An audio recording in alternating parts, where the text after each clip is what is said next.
com o passar do tempo. A ponto de que, como Jesus mesmo tinha dito no capítulo 12, o último estado daquela geração se tornaria pior do que o primeiro. E quando se conclui o fim da era em Apocalipse, é dito que Jerusalém é a cidade que espiritualmente se chama Sodoma e Egito, onde igualmente o seu Senhor, o Senhor das duas coisas, até quando eles ficarão cegos como nação? E aí você vê que o Senhor fala, até que. Então a teologia que diz que a igreja tomou o lugar de Israel para sempre não está certo. Porque é claro por Isaías que tem um até que. E Paulo também vai dizer em Romanos capítulo 11 que não quero, irmãos, que coisa impressionante. A igreja errou exatamente naquilo que Paulo falou que não queria que ela errasse. Não quero, irmãos, que sejais ensoberbecidos. Não quero que vocês pensem que a rejeição de Israel é final. E aí ele toma o caso dele, pois eu também sou israelita. Ora, se todo Israel está rejeitado, o que eu estou fazendo aqui salvo? Mas não é só isso. Quero que vocês entendam que veio em parte, e a parte, em parte, ele significa tanto em relação ao número dos que não crerão, como também em relação à duração do tempo da incredulidade. Não será para sempre. Veio em parte o endurecimento de Israel até que haja entrado a plenitude dos gentios. E nós não podemos confundir plenitude dos gentios com o tempo dos gentios. São duas coisas diferentes. O tempo dos gentios é uma coisa, a plenitude dos gentios é outra. E aí, você vê então que o reino foi escondido deles, certo? É por isso que eu quero chamar a atenção dos irmãos e só fazer aqui uma pequena propaganda de ajuda, tá? Se vocês quiserem entender isso com mais detalhe, com mais precisão do que tudo que está dando tempo de eu falar aqui, irmãos, podem adquirir um livro ali do irmão Gouveia chamado O Futuro Reino de Deus. Tudo isso está muito bem explicado ali, com muito mais detalhes. Mas, continuando então. A partir do capítulo 13, Jesus vai usar uma expressão com relação ao reino. Antes, no capítulo 3 de Mateus, quando ele começou a pregar, João Batista pregava e Jesus também, no capítulo 4, ele fala: o reino dos céus está próximo. A partir do 13, ele fala do mistério do reino dos céus. Por que a partir do capítulo 13, o reino está associado ao mistério? O que é um mistério? Uma coisa que não foi revelada ou que nem todos conhecem. Agora, essa palavra grega mistério no Novo Testamento não tem o sentido pagão que tinha no antigo tempo grego-romano.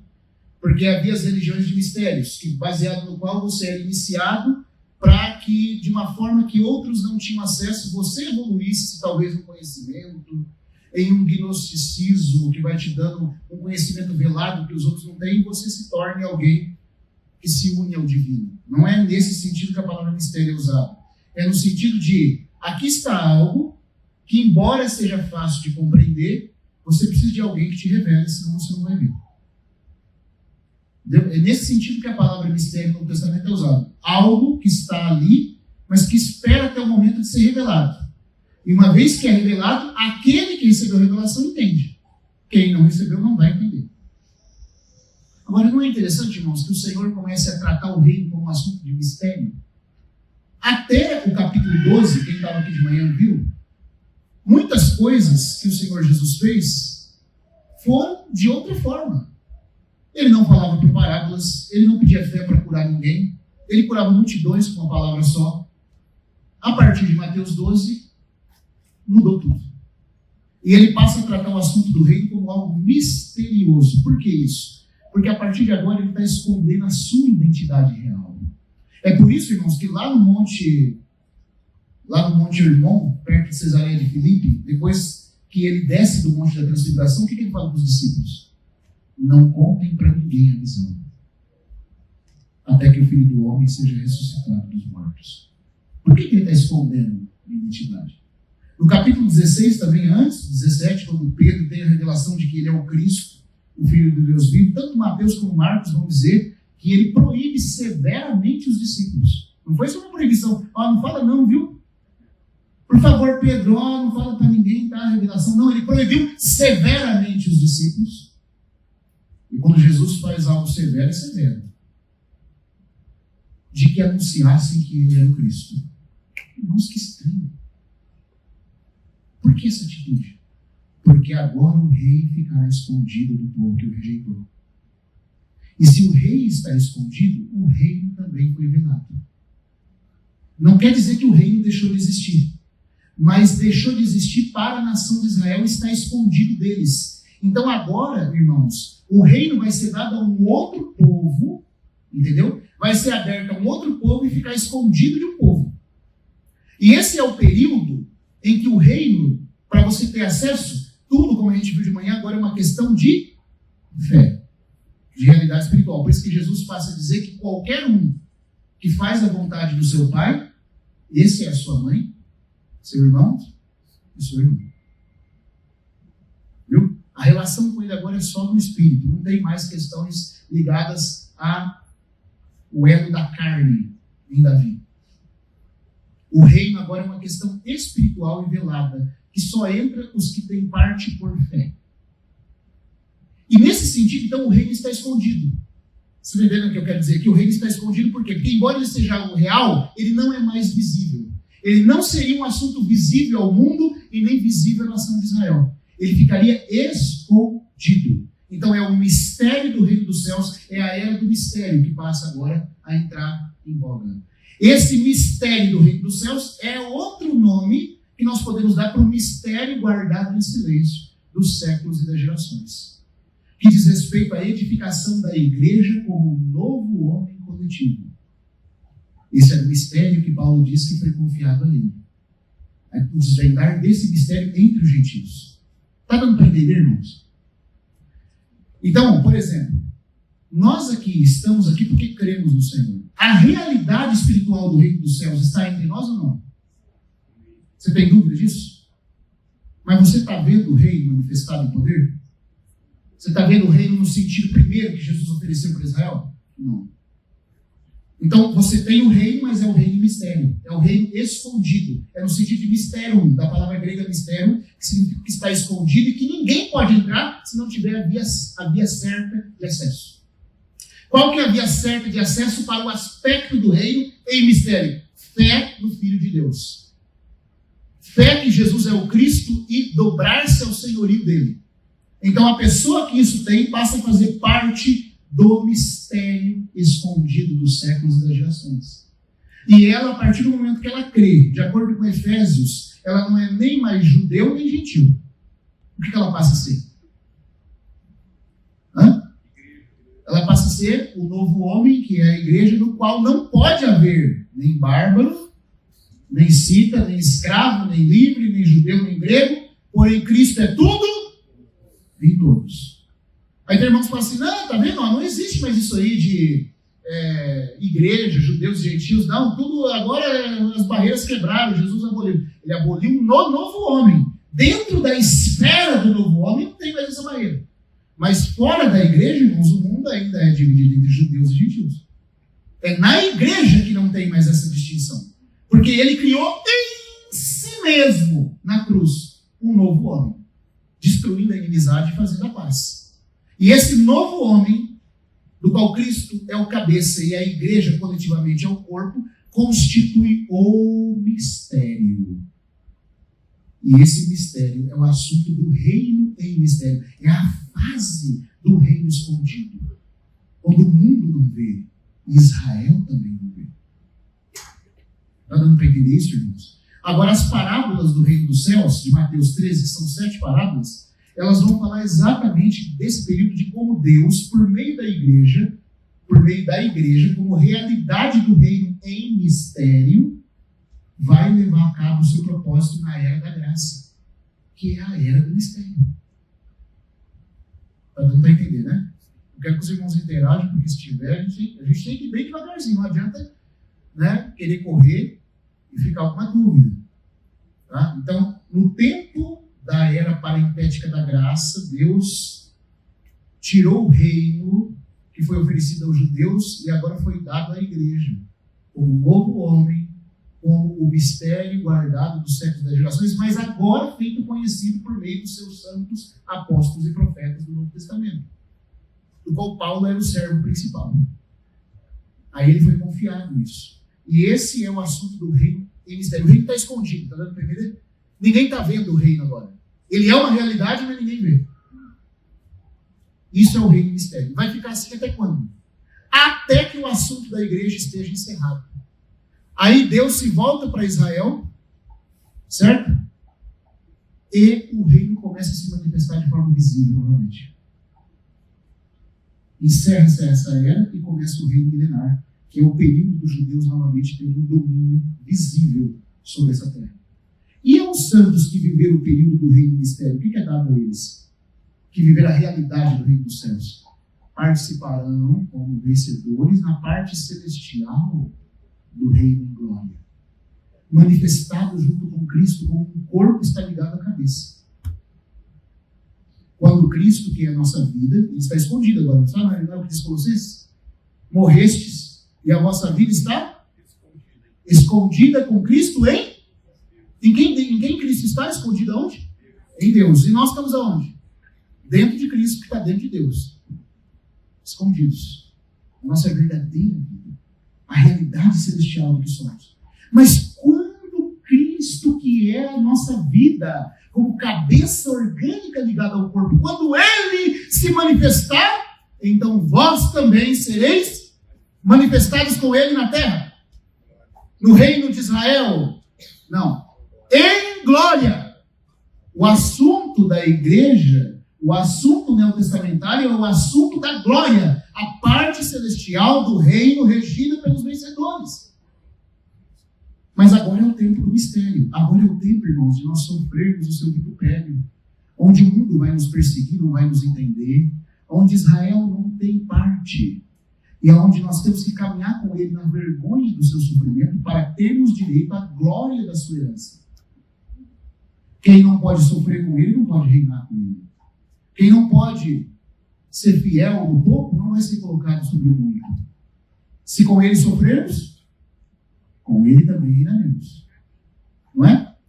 Somos herdeiros de Deus e co-herdeiros com Cristo. Por quê? Porque se com ele sofrermos, também com ele reinaremos. É sim.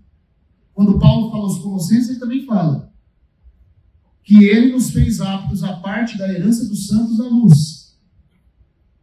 E aí ele fala que Cristo nos reconciliou no corpo da sua carne com Deus para nos apresentar santos e irrepreensíveis perante ele, se é que... O irmão Deus fala assim, às vezes nós pulamos os 6 da Bíblia. As condições ficam só para Israel. Não, irmão, para a igreja. Porque se é que... Tem um se ali, em Colossenses. Se é que permaneceis firmes, alicerçados, segundo a esperança do Evangelho, que foi anunciado abaixo de todos os céus a toda criatura, e da qual eu, Paulo, me tornei ministro. Se é que... Hebreus também fala, Cristo, porém, como filho sobre sua casa, a qual casa somos nós, sim. Guardarmos firme a ousadia e a exultação da esperança. O que é a exultação da esperança? Qual que é a esperança da igreja? Qual que é o chamado e a esperança da igreja? A glória e a primeira ressurreição. O prêmio dos que participarão do corpo glorificado, imortal, regendo nas regiões celestes com o Senhor. Essa é a nossa esperança e tem tudo a ver com a vinda dele. Não há nada de terreno para nós aqui. Mas aí o apóstolo coloca como exigência do Espírito Santo que essas coisas, quando nós ouvimos, tem que fazer o nosso coração bater mais forte. É uma exigência do Espírito Santo que haja exultação no nosso coração. E se nós perdermos a exultação, nós não seremos a casa coletiva de Deus quando isso acontecer. Cristo como filho sobre sua casa, qual casa somos nós? Sim, conservarmos firme a ousadia e a exultação da esperança. Quando você ouve falar da vida do Senhor, seu coração bate? Ele palpita mais forte? Se não está batendo mais forte quando ouve falar da vida dele, é porque você já está em perigo de apostasia. Aonde não há esperança da parousia, há perigo da apostasia. Quase não se ouve falar da vida de Jesus e dos cristãos hoje. Porque está muito gostoso aqui nessa terra. Eles não desejam deixar esse mundo. Mas não se engane, irmão. Se você perde essa exultação, se eu e você perdemos isso, nós já estamos desqualificados de acordo com o CID de Hebreus.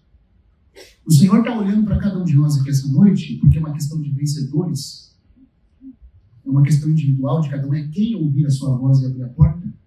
Então ele olha para cada um de nós e ele quer saber o quê? Quando se menciona os assuntos ligados à vida dele, como o nosso coração reage. Que tipo de sentimento é produzido aqui dentro? É uma condição do Espírito Santo para o vencedor. Esse é o assunto do reino em mistério, como preparação para quando o reino se manifestar. Porque um dia, o reino que agora é mistério, que está velado, que só existe como realidade espiritual, que está exemplificado nas 13 parábolas de Mateus durante a era parentética da igreja, porque as 13 parábolas do reino dos céus dizem respeito à história da igreja nos 2000 anos.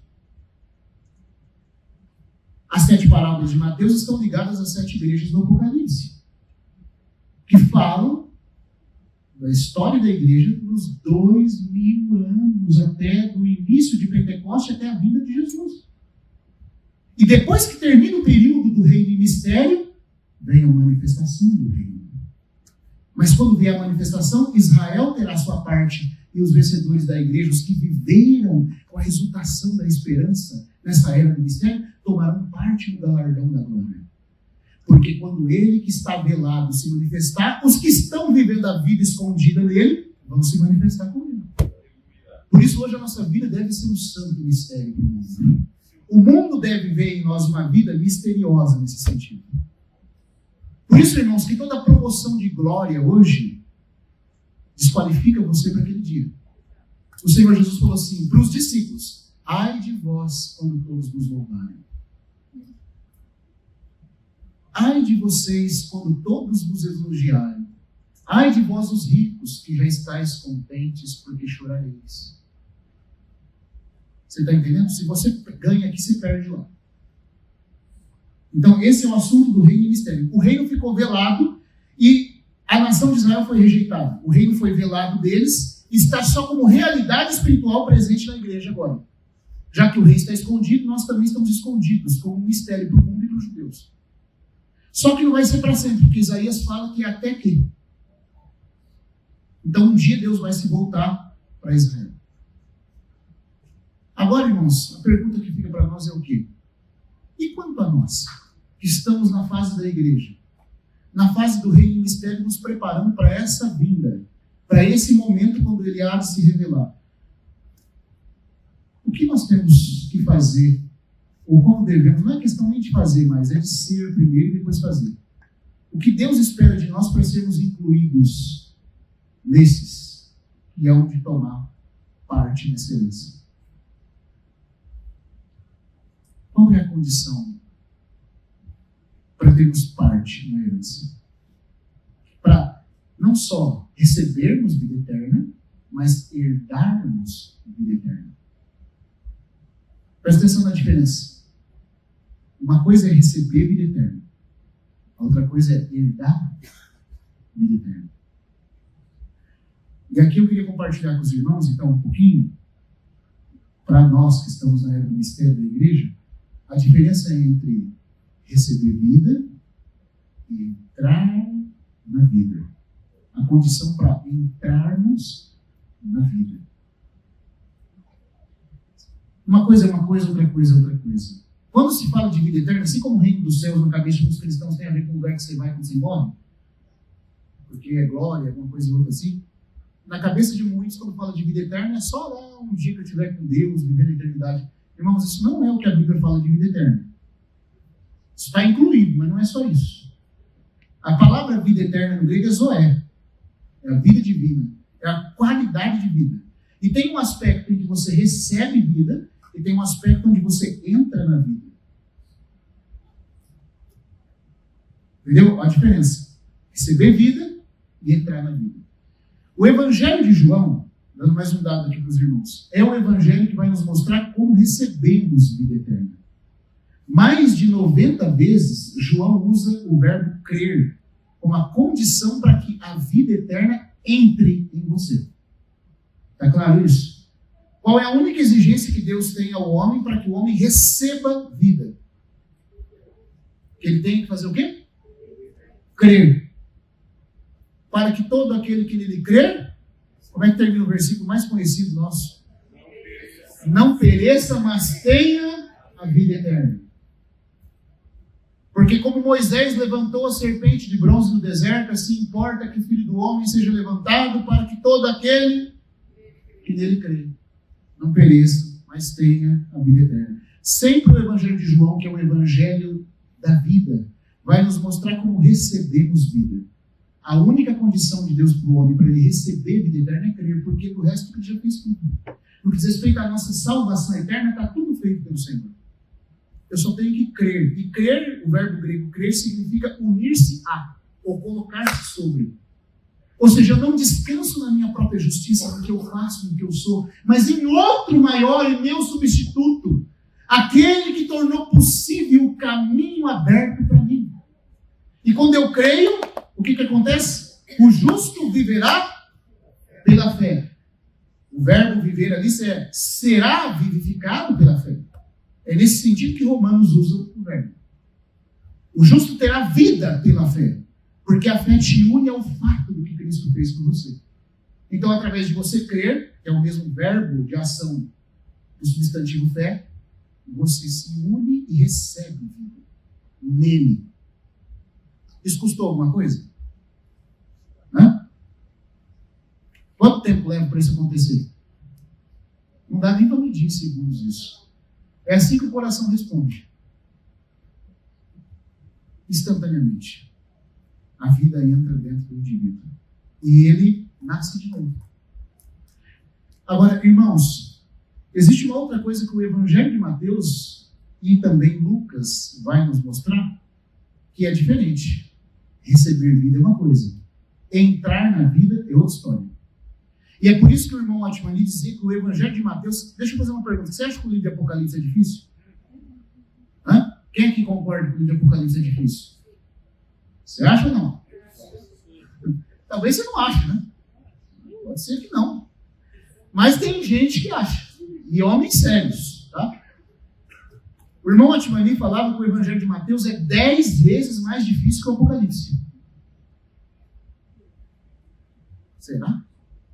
Bom, é um homem que lia a Bíblia, pelo menos o Novo Testamento, uma vez por semana e o Antigo Testamento uma vez por mês. E que, sinceramente, leu toda a Bíblia mais de 200 vezes na Bíblia. Com muita facilidade. E com muito estudo e empenho. Ele falou, olha, o Evangelho de Mateus é 10 vezes mais difícil que o Apocalipse.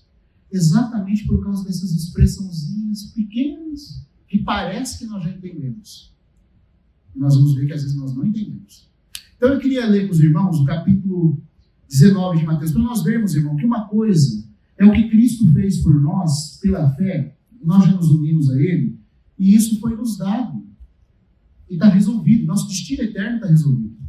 Mas outra coisa é as exigências que Ele faz no que diz respeito ao que Ele chama de entrar na vida. Não confunda entrar na vida com receber vida. A vida entrar em você, receber vida, é algo que Ele faz por você. Você entrar na vida é algo que você alcança em cooperação com Ele, numa esfera onde a vida vai reinar. Sabe onde é a esfera que a vida vai reinar? No reino bendito do nosso Senhor Jesus. Essa é a esfera do reino da vida. Paulo diz assim, os que receberam o dom da justiça e a abundância da graça. Quem recebeu o dom da justiça aqui? O que é o dom da justiça? A dádiva da justiça. É presente de Deus.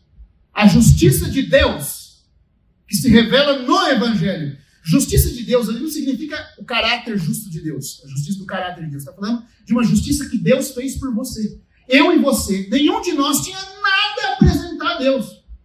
Então Deus de si mesmo fez uma obra com tal perfeição que providenciou uma justiça gratuita para nós, para que nós fôssemos tidos por justo no tribunal divino, sem dever nada para Ele.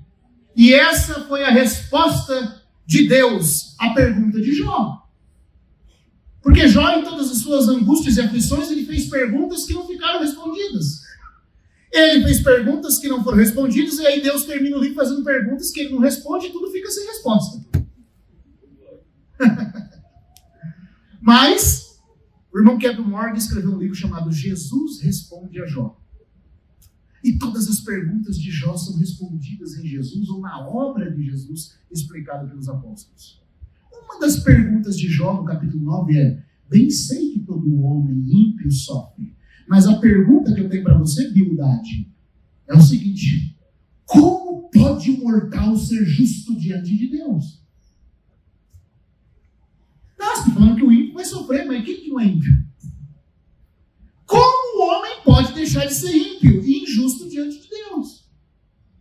A outra pergunta que ele faz no capítulo 14 é: o homem que morre acaso poderá viver sem nunca mais morrer? Perguntas que demorariam 2000 anos depois de Jó para serem respondidas. Mas Jesus responde a Jó. Aleluia, irmãos. Ele preparou a justiça de Deus. Esse termo justiça de Deus é como o pão de Deus que desce do céu e da vida ao mundo. É aquilo que Deus faz pelo inválido. Deus fez uma obra para nos tornar justos. E baseado nessa justiça, nós recebemos vida eterna. Porque Deus não poderia nos vivificar sem antes nos justificar. É porque somos injustos que estamos mortos em pecado. Antes de ler Mateus 19, deixa eu falar só mais um pouquinho sobre isso. Lembra a parábola do fariseu e do publicano que foram orar no templo? Ali tem um versículo que é muito mal interpretado. Que diz assim que aquele publicano não conseguia nem olhar para o céu, batia no peito e falava: ó Deus, tem misericórdia de mim, que sou pecador. Algumas versões falam: tem misericórdia, outras falam: ser propício a mim. Aí diz que ele desceu, e aí Jesus fala assim: em verdade vos digo, que este desceu justificado. Alguns falam que Paulo foi quem inventou a doutrina da justificação, não foi Jesus. Jesus falou: este desceu justificado. Mas aí o que as pessoas não entendem é o seguinte: eles acham que, sabe como é que as pessoas entendem geralmente essa parábola, irmãos? Eles pensam assim, que o publicano estava tão coitadinho, tão tristezinho, falando: oh Deus, eu não posso fazer nada, tem bondade comigo, ser bondoso. Tipo assim, como se Deus fosse um bonachão que deixa o pecado passar, sabe? Ser misericordioso comigo, ser propício, eles entendem como ser misericordioso. Eu sou pecador. Aí, de tanto ele se humilhar, Deus falou: pode ir, que você se humilhou. Você acha que Deus pode justificar o ímpio assim? Mas essa é a ideia que as pessoas têm quando lê a palavra. Ele foi tão humildezinho que aí Deus exaltou ele e falou: pode ir embora. Não é isso não. O texto original, quando ele fala assim: ser propício a mim, que sou pecador, sabe como é que deveria ser traduzido se fosse ao pé da letra? Como Young fala na tradução quase literal dele, que deveria ser traduzido? Ó Deus, faz uma obra expiatória por mim. Ó Deus, faz um sacrifício propiciatório por mim, que sou pecador. Porque Deus só pode justificar o ímpio se houver um pagamento devido pelo pecado. Mas o ímpio sabe que ele não pode propiciar tal pagamento. Então ele olha para Deus e fala: eu não sei como é que o Senhor vai fazer isso. Eu sou o devedor que tem que pagar, mas não tenho como. Tu és o credor, o que tem que receber. Mas já que eu não posso pagar e o Senhor tem que receber, e só o Senhor é que tem suficiência para resolver um caso que não tem solução, ó Deus, de algum jeito, dentro do teu ser, faz uma obra que resolva o meu problema. Prepara um sacrifício propiciatório para mim. E por ele ter confiado que Deus faria uma obra por ele, para que Deus não ficasse contra o próprio Deus, ele desceu justificado. Essa é a missão. Eles estavam pedindo que Deus, é como Davi, purifica comigo com sopro e ficarei limpo. O que Davi estava pedindo, irmãos?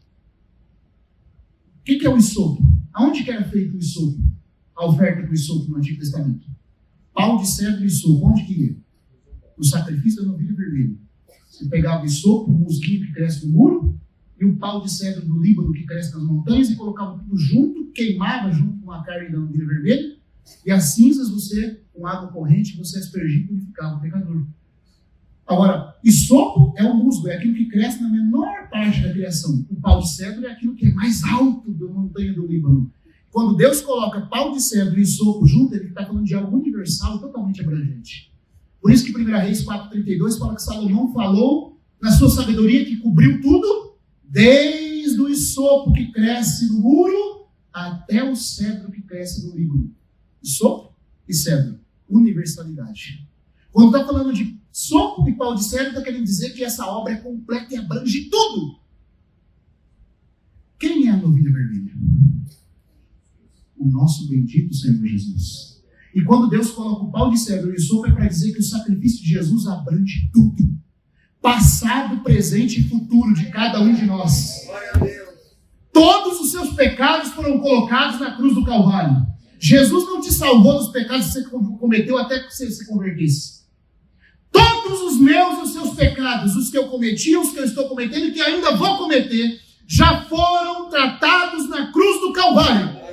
E é por isso que nós estamos eternamente justificados. E a vida eterna é nos dada de graça. Nós confiamos na obra de outro e não na nossa. Por isso somos justificados. Irmãos, isso não é maravilhoso? Ó, se não fosse desse jeito, eu não ia dormir hoje à noite. Não sei se você dormiria. Eu não tenho como dormir. Imagina, se não fosse assim. Se Deus botasse a peteca na nossa mão. Se vira aí. Vou te perdoar até o momento que você creu. Depois você dá conta. Ai, Deus. Mas é totalmente. Então, por isso tem vida eterna. Foi justificado. E a justiça que imputa a vida.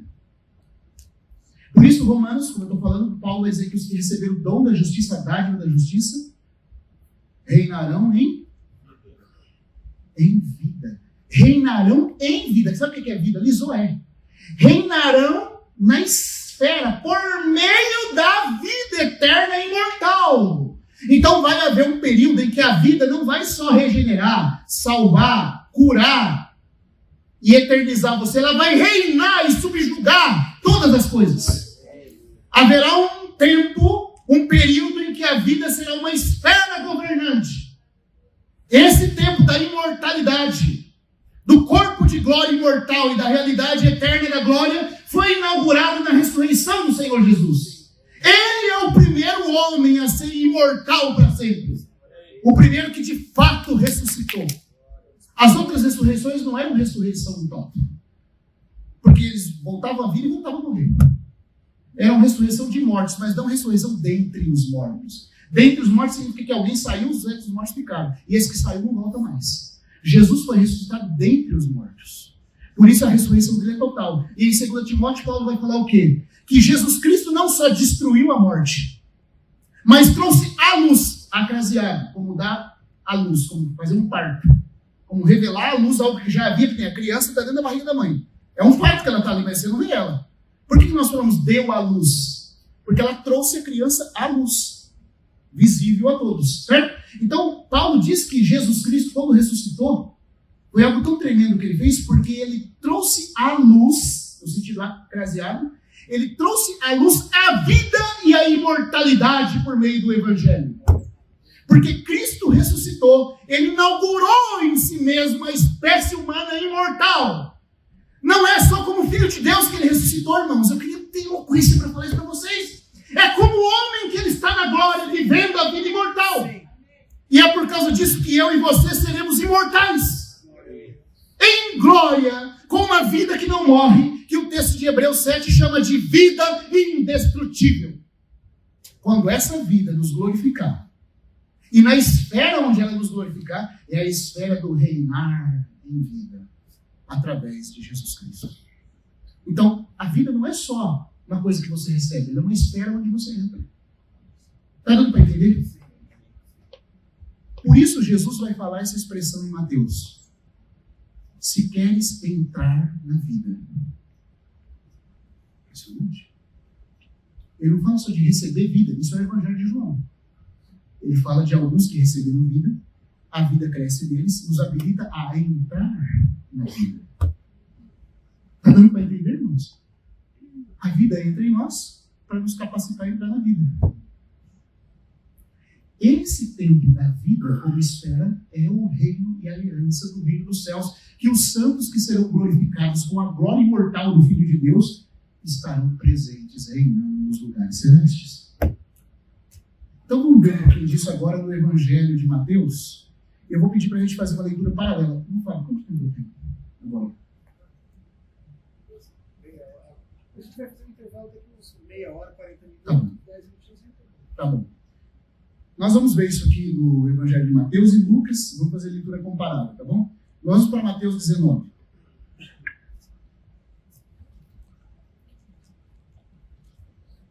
Nós vamos recorrer muito ao Evangelho de Lucas também, porque ele nos ajuda, e também Marcos, a ter uma visão mais geral. É interessante que o caso que a gente vai ler aqui do jovem rico, porque agora eu estou querendo focar, irmãos, na questão do que nós devemos fazer e qual é o prêmio daqueles que não só recebem vida, mas entram na vida. E essas expressões que se complementam dentro do Evangelho, mas que não são a mesma coisa. E por isso que o Evangelho de Mateus é tão difícil de ser compreendido. Porque quando fala-se de entrar na vida, todo mundo já está falando que é vida eterna, receber vida eterna. Mas se a exigência de Mateus 19 para entrar na vida é vender tudo e dar aos pobres, então está todo mundo sem vida eterna. Se queres entrar na vida, vai, vende tudo que tem e dá aos pobres. Você já fez isso, irmão? Hã? Você tem pelo menos um carro para você andar, uma casa para morar? Você não vendeu tudo, então. Então a salvação também é pelas obras e não pela fé. Então entrar na vida não pode ser o mesmo que receber vida. Porque entrar na vida tem a ver com galardão. Tem a ver com ter direito à glória. Aprovar de forma antecipada a imortalidade como galardão. Agora, receber vida é totalmente de graça. Mas o jovem rico estava perguntando pelo quê? Porque é sobre o jovem rico que nós vamos ler, tá? Vamos lá em Mateus 19. Então, acho que os irmãos já estão aí, eu que não abri ainda. Vamos ler, então. 19, versículo 16.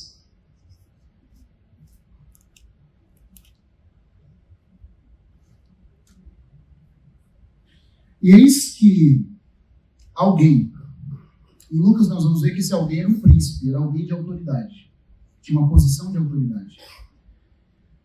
E eis que alguém, aproximando-se, lhe perguntou: Mestre, que farei de bom para alcançar a vida eterna? Veja que ele não perguntou o que farei para receber vida eterna, mas para alcançar a vida eterna. Alcançar a vida eterna tem a ver com você entrar na esfera da vida. Não tem a ver com a vida entrar em você. Nós vamos ver à medida que a gente vai ler no texto. Ele perguntou sobre alcançar a vida eterna. Nós vamos ver que ele usa termos intercambiáveis também. Alcançar a vida eterna. Jesus entendendo muito bem, porque se tem alguém que entende muito bem o que as pessoas querem dizer, Jesus, irmãos. Não tenha dúvida disso. Você acha que o Senhor Jesus poderia se enganar? O Senhor sabe muito bem o que ele quer dizer quando ele pergunta as coisas. Quando nós perguntamos as coisas para ele, ele entende bem melhor do que nós. Então aí o jovem perguntou o que faria para alcançar a vida eterna. Versículo 17. Respondeu-lhe Jesus: Por que me perguntas acerca do que é bom? Bom só existe um. Se queres, porém, o quê? Então, o que significa alcançar vida? Entrar na vida. Entrar na vida e alcançar vida é a mesma coisa, porque é Jesus que está interpretando dessa forma. Você vai dizer que Jesus está errado? Que isso, se você fizer isso, se você fizer isso, não tem nem como a gente continuar conversando. Nós não somos semelhantes àquele que quis corrigir Jesus por ter transformado água em vinho. Tem um determinado bispo aí que fez isso. Se diz bispo. Agora se diz até mais coisa. Se queres entrar na vida, o quê? Qual que é a condição? Guarda os mandamentos. Irmão, entrar na vida não é o mesmo que receber vida. Porque para receber vida, eu não me baseio nas minhas obras, nem em guardar mandamentos e obras. É nas obras de Cristo que eu me baseio, na obra dele.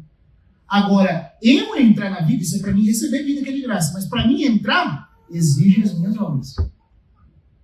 Você está vendo como é que a Bíblia é perfeita? Embora muitas vezes pareça confuso para alguns isso. Mas Jesus não está falando aqui de receber vida pelo dom da justiça imputada. Ele está falando para outra coisa que eu quero mostrar para os irmãos quando a gente vai ler em Lucas. O jovem rico não era alguém perdido, como os calvinistas e reformados falam. O jovem rico era alguém salvo. que já tinha fé no Senhor e que estava perguntando a respeito da esperança do reino vindouro. Porque é disso que o Evangelho de Mateus trata. O Evangelho de Mateus nunca está tratando com a condição, irmãos, de receber vida eterna pela fé. Ele está falando da questão de nós herdarmos a vida, entrarmos na vida, alcançarmos vida. O que é diferente de receber vida. Alcançar vida, herdar vida, entrar na vida é uma coisa só. E tudo isso é diferente de receber vida. Deu para entender? O termo é o mesmo, só é vida. Mas uma coisa é você recebendo ela, outra coisa é você entrando nela. Então Jesus usou um termo intercambiável aqui ao que o jovem falou. Eu quero alcançar vida. Ah, se você quer entrar na vida, então alcançar e entrar é a mesma coisa. Guarda os mandamentos. O jovem pergunta. E ele lhe perguntou, quais? Respondeu Jesus, não matarás, não adulterarás, não furtarás, não dirás falso testemunho, honra teu pai e tua mãe, e amarás o teu próximo como a ti mesmo. Esse amor que Jesus fala aqui, outro detalhe, irmãos, é o amor ágape. O amor divino. Você acha que Jesus ia exigir isso de um incrédulo? Como que Cristo vai exigir amor que só Deus tem de um incrédulo que não tem vida de Deus?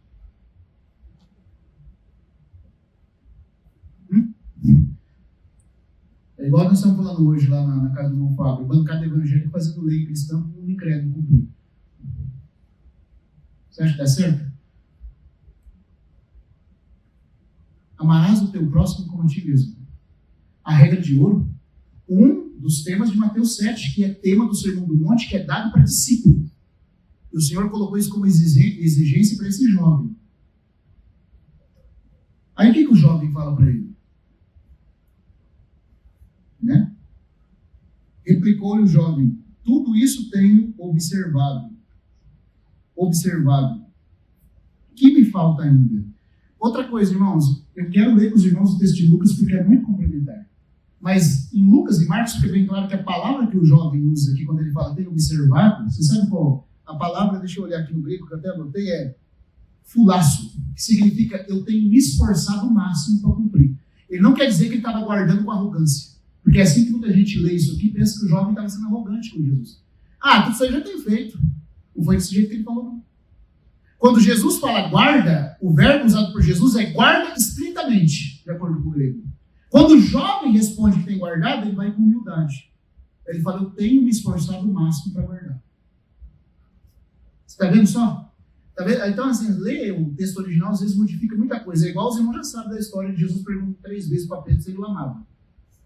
Se você lê ele só amar, fica tudo perdido. Na hora que você vai no texto original e vê que um é ágape, o outro é filéu, muda tudo. Aqui também. Jesus fala, guarda estritamente os mandamentos. É um verbo guardar imperativo e minucioso. O jovem, todavia, usa um verbo que corresponde a tentar ao máximo, mas não com total segurança. Não é essa também a nossa condição de correção? Há alguém aqui que pode dizer algo melhor que esse jovem? Diante das exigências do Senhor, irmãos, quem de nós aqui pode falar que tem obedecido tudo? Você já ama o próximo como você mesmo? Tem hora que a gente nem ama a si mesmo.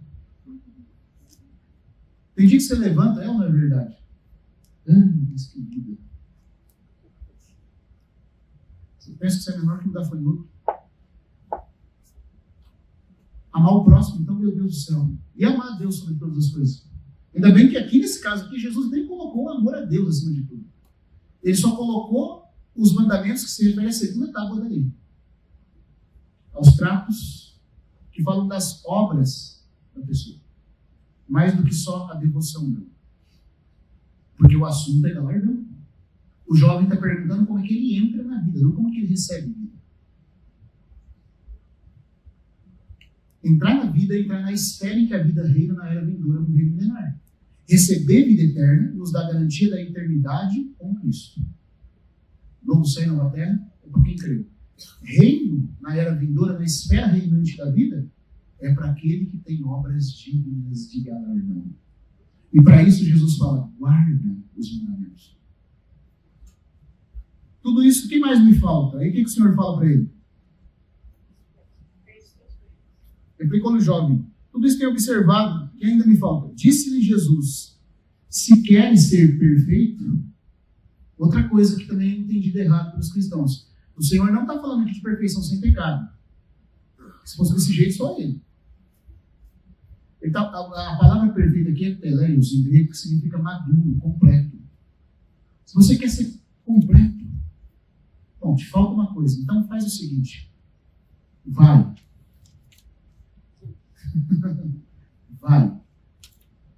Vende os teus bens, dá aos pobres e terás um tesouro no céu. Depois vem e segue.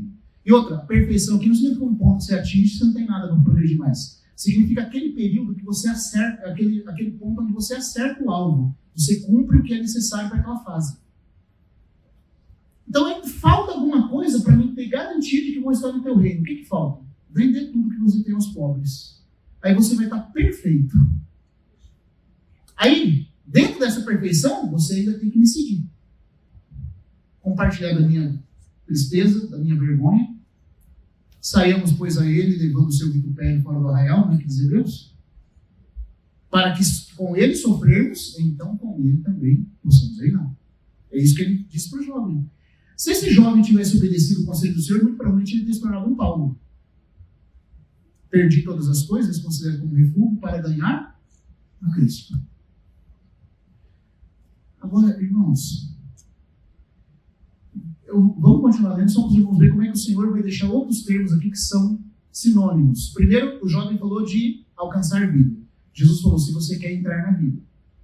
Mas o que Jesus estava querendo dizer realmente com entrar na vida? Ele estava falando de vida eterna ou de reino dos céus?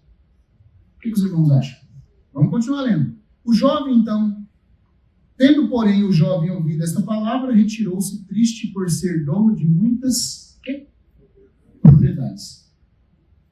Aí, olha, eu ainda quero falar sobre a questão de vender as propriedades, tá? Mas vamos para o 23 um pouquinho por enquanto.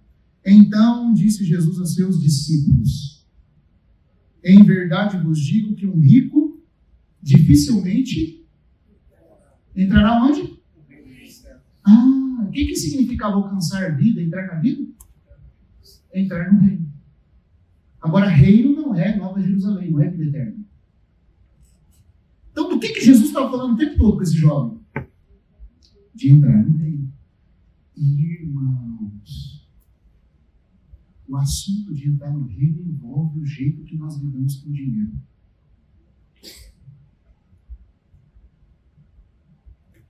E o nosso amor pelas posses desse mundo. Isso não é condição para receber vida, mas é condição para entrar na vida. Irmãos, como com o sapato aperto nessa hora.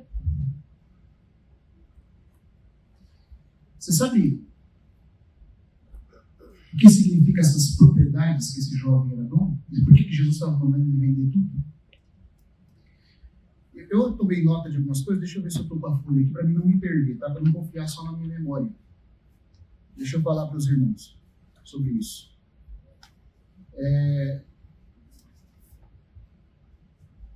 Aqui, ó.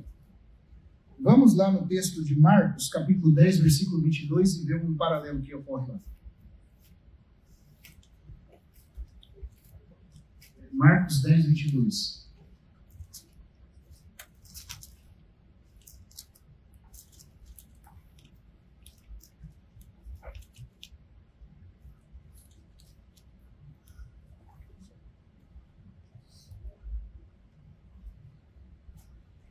O 22 diz assim: ele, porém, contrariado com esta palavra, o jovem, retirou-se triste, porque era dono de muitas propriedades. Assim como acontece em Mateus. Mas Marcos, quando ele traduz no grego o termo propriedades, eu tomei nota aqui, no grego, essa palavra propriedades é katemata.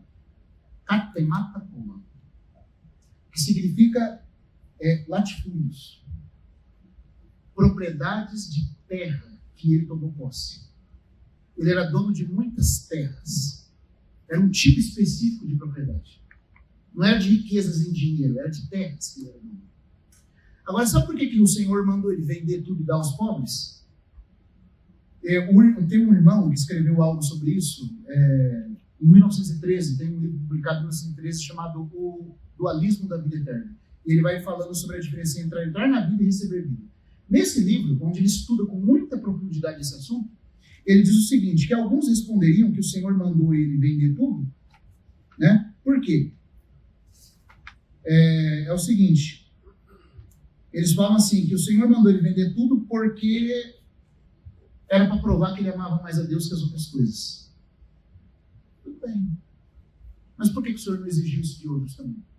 Só dele. Porque o Senhor não faz exceção de pessoas. Mas só exigiu do jovem esse requisito. Então não acerta ainda muito bem o alvo. Outros falam que é porque o jovem tinha que provar, tinha que passar a provação da fé, viver pela fé, aprender a viver pela fé. Também, nós temos que aprender a viver pela fé. Mas tinha uma outra coisa. Em Números, capítulo 27, se os irmãos lerem lá, o relato das filhas de Zelofeade. Lembra que um pai morreu sem filhos? As filhas ficaram preocupadas de que o nome do pai não fosse apagado no meio do povo de Israel e pediram para que a terra, que era em direito dos filhos, fosse dada então a elas, para que elas conservassem a terra e assim a memória do nome do pai no meio dos filhos de Israel. Moisés foi consultar o Senhor e o Senhor falou, elas estão certas. Portanto, quando um homem não tiver filhos, vai ser dado a filha. Porque cada um dos filhos de Israel tinha que ter uma porção própria de terra para poderem arar e trabalhar e não haver pobre no meio do povo de Deus. E você sabe como é que a riqueza, como é que o assunto da riqueza é lidado na Bíblia? E se der tempo amanhã, talvez a gente fale disso. Por que na parábola do do administrador infiel, o Senhor Jesus fala do mamão da iniquidade? Mamão, que são as riquezas. Por que ele, na verdade, mamão da iniquidade é mamão de iniquidade? O que Jesus quer dizer com de iniquidade é que o dinheiro, a forma que o mundo lidar com o dinheiro é injusta. Há uma injustiça na essência da forma de comercialização do dinheiro no mundo. Por quê? Porque para Deus, irmãos, o princípio é o seguinte: a distribuição de renda tem que ser justa por necessidade. Ele não abre mão disso. Isso é um princípio que Deus não mudou. E as nações vão ser julgadas por Deus por conta disso. Quando Deus mandou distribuir a terra, porque isso tem a ver com a terra, e ele não deixava nem vender perpetuamente, havia resgate da terra, e de 50 em 50 anos havia o jubileu. Por quê? Porque toda a terra é minha, o Senhor falou. E ninguém vai ficar pobre, mendigando para sempre na terra. Então, o jubileu de 50 em 50 anos normalizava tudo. Em Josué, quando ele vai distribuir a terra, sabe como é a norma de Deus na hora de passar as cordas e as fronteiras de terra com terra? A tribo maior vai receber uma terra maior, porque precisa mais. A tribo menor recebe uma terra menor. Por isso o Salmo fala, distribuiu, deu aos pobres a sua justiça, porque distribuição justa fala de equidade justa com o dinheiro. Dinheiro para Deus é para ser dado de acordo com a necessidade. Agora, quem no mundo avalia desse jeito? Eu não estou falando aqui de comunismo, de sustentar quem não trabalha, tá? Não entendam isso. A Bíblia fala que quem não trabalha também não coma. Mas tem pessoas que genuinamente precisam. Um pai de família, com 3 filhos. Eu não sei aqui em Maringá que a condição financeira é muito alta, mas lá no interior onde eu vivo, um pai de família vive com um salário mínimo para sustentar 3 filhos e a esposa, olha lá. Enquanto lá na Câmara, os deputados, um salário de, não sei nem quanto está, na época que eu ouvi falar a última vez, estava 25 mil. Por aí, né? Com todos os privilégios. Ele vai lá, trabalha 1h30 por dia para assinar papel. Recebe 25 mil. Tudo que gasta já vem descontado, é auxílio disso, auxílio daquilo, benefício disso, benefício daquilo. Os 25 mil ele recebe só para não fazer nada com esses 25 mil durante 4 anos. O resto, tudo que ele gasta, não dá um centavo dele. Para que, irmãos? para assinar um papel. Enquanto o pobre tem que ficar trabalhando e cuidando de 3 filhos com um salário mínimo. Você acha que a distribuição é justa? Está sendo de acordo com a necessidade? Então é injusta. É o mamon da ilegalidade, sancionada pela lei dos homens. Porque quando Jesus está falando de mamon iníquo ali, ele não está falando de dinheiro roubado. A gente pensa que Deus só vê prejuízo no dinheiro se o dinheiro for roubado. Não! Deus vê a essência do dinheiro como má, do jeito que o mundo lida com ele, porque não socorre de acordo com a justa necessidade. E Deus não abre mão disso. E no milênio ele vai julgar as nações com equidade nesse sentido. Ele vai fazer isso. E vai reger as nações nesse sentido com cetro de ferro.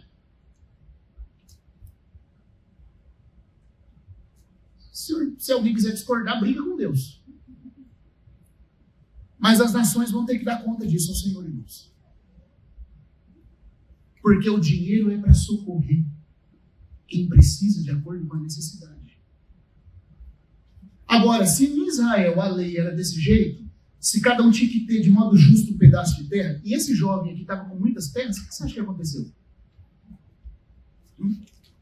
Alguém saiu ganhando muito porque alguém perdeu muito. Vamos dizer assim que a miséria deles, dos pobres, foi a vantagem da riqueza do rico. Quando o Senhor está falando para ele, vai, vende aquilo que tem, dá aos pobres, o que Jesus está deixando implícito aqui é, devolva o que não é teu. Porque não é teu. Ainda que depois, mais tarde, vocês passarem por cima da lei de Moisés, com validação do sinédrio, com corrupções. Que estava corrompido, irmãos, não há dúvida, havia 2 sacerdotes, 2 sumos sacerdotes. Isso nunca acontecia de acordo com a lei. Como é que tem 2 sumos sacerdotes? Sumo significa supremo. Agora tem 2 supremos sacerdotes? Se é supremo, só tem um, ué. Como é que tem 2? Tem cabimento, a mesma coisa falar que tem 2 deuses.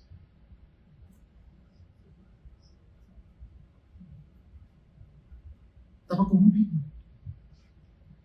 E corrompeu tanto que a tradição dos anciões e as regras e os jeitinhos, a gente pensa que é só jeitinho brasileiro, não, tem um jeitinho judeu também.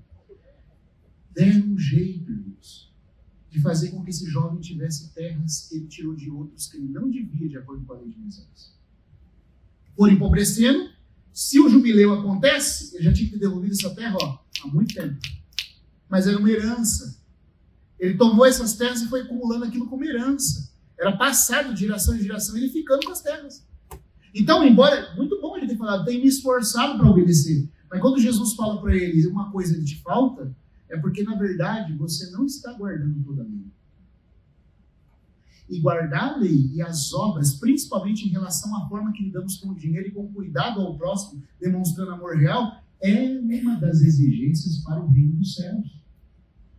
Muitos irmãos vão perder a entrada no reino naquele dia porque nunca trataram esse assunto do amor. Foram ricos para si, não para Deus. Não souberam acumular tesouro no céu.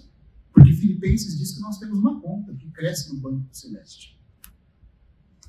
Paulo fala assim, eu não falo que vocês devem me ajudar porque eu preciso, ou porque estou interessado em alguma coisa vossa, mas porque isso aumenta o vosso crédito.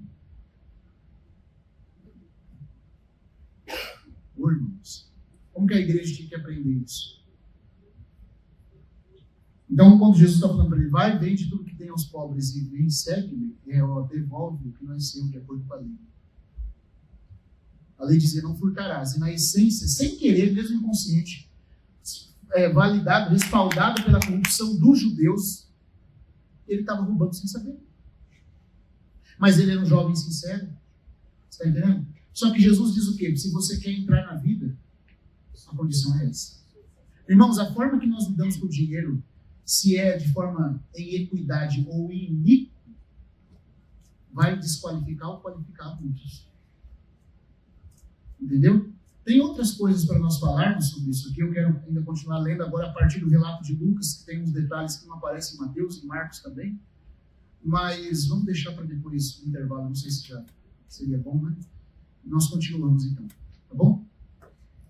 Amém. Irmãos, 10 minutinhos, 9 horas retomamos, tá bom?